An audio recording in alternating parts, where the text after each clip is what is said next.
Nous sommes avec Juan Branco, qui est un avocat réputé, très connu en France, alors qui devait participer au procès d'Ousmane Sonko contre Mame Mbaye Niang, mais une fois arrivé au Sénégal, vous avez été refoulé. Est-ce que vous pouvez revenir sur les conditions dans lesquelles vous avez été refoulé du Sénégal?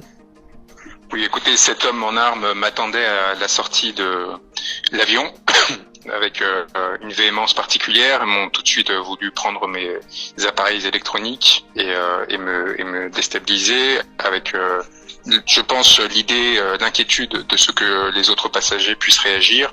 Et ils m'ont amené dans une salle de détention où ils m'ont expliqué que j'allais être refoulé, que j'étais interdit du territoire du fait de ce que je pensais, et ont tenté de m'intimider de différentes façons avant de me placer dans un vol vers Casablanca, puis vers Paris, où j'ai fini par arriver plus de 12 heures plus tard.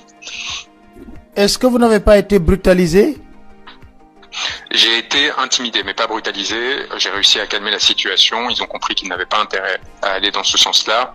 Et pour ma part, j'ai réussi à préserver à la fois mon intégrité physique et celle des données que j'apportais, y compris des données importantes pour le procès en cours qu'ils auraient pu vouloir saisir. Qu'est-ce qu'ils vous ont reproché concrètement? Il est très clair qu'ils répondaient à des ordres qui venaient des plus hautes autorités du pays.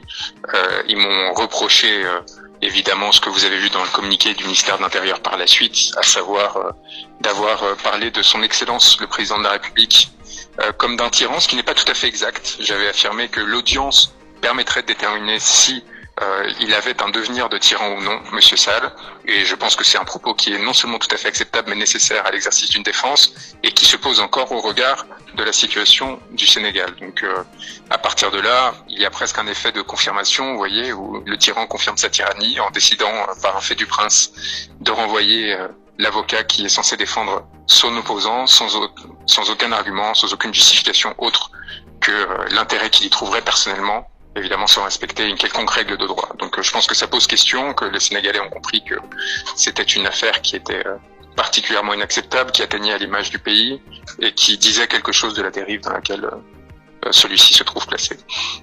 On a entendu votre confrère, Maître Olivier Sur, justifier votre refoulement par le fait que vous avez fait des appels à l'insurrection. C'est pour cela que l'État du Sénégal vous a refoulé.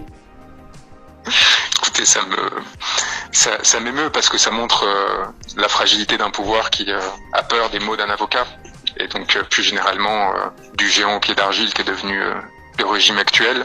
Je pense que cela se passe de commentaires. À la place de mon confrère, je n'aurais probablement pas plaidé. J'aurais refusé de participer à une pantomime, c'est-à-dire à une cour vidée de son sens, où des avocats de la défense sont évacués de la salle, où un confrère de son barreau n'est pas admis sur le territoire où il était censé intervenir. Et quant au rapport à l'honneur, que tout cela engendre, je pense que chacun pourra se déterminer.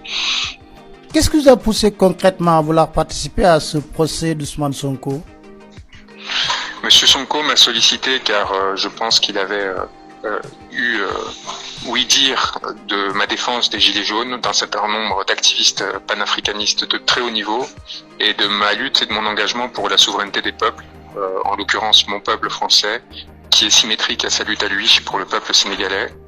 Et je pense que Monsieur Sonko veut inaugurer une nouvelle ère, notamment dans les relations internationales, où ce sont les peuples qui s'allient et non pas les élites corrompues qui profitent des dix peuples. Et donc dans ces circonstances-là, je pense que on s'est très bien trouvé. J'ai eu l'honneur d'échanger à plusieurs reprises avec lui depuis, et je peux vous assurer que nos perspectives sont parfaitement alignées, qu'il est indigné du traitement qui est fait à ses avocats, et par ricochet évidemment à sa défense, et que c'est lui et mes très chers et honorables confrères qui au Sénégal ont à subir au quotidien ces violences et ces oppressions dont il faut en priorité se préoccuper, parce que à travers eux, c'est le devenir d'un peuple sénégalais qui est aujourd'hui pris en otage, et ces querelles qui pourraient sembler d'élite, en fait, touchent à l'ensemble du peuple sénégalais, y compris ceux qui ne pensent pas comme Monsieur Sonko, parce que il devrait se préoccuper du désert démocratique que Monsieur Sall est en train de créer.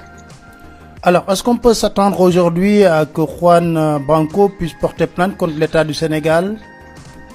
Écoutez, moi, j'attends surtout que l'État du Sénégal se rende compte du ridicule dans lequel ils ont sombré, qu'il fasse marche arrière et qu'il me permette de venir défendre Monsieur Sonko dans les plus brefs délais. J'ai appris que le procureur avait fait appel d'une décision qui avait pourtant été visiblement arrangée, notamment suite à la visite d'émissaires de l'Élysée. Je pense que cela montre qu'il n'y a aucun espoir à avoir quant à l'indépendance du parquet, et cela renforce la nécessité de défendre M. Sonko par tous les moyens pour s'assurer qu'il puisse être présent en février 2024 devant les urnes, porter la voix de millions de Sénégalais et éventuellement devenir le futur président de ce pays. Êtes-vous prêt à revenir au Sénégal? Je n'attends que ça, avec une impatience non feinte. Monsieur Juan Branco, je vous remercie. Merci à vous. Bon courage.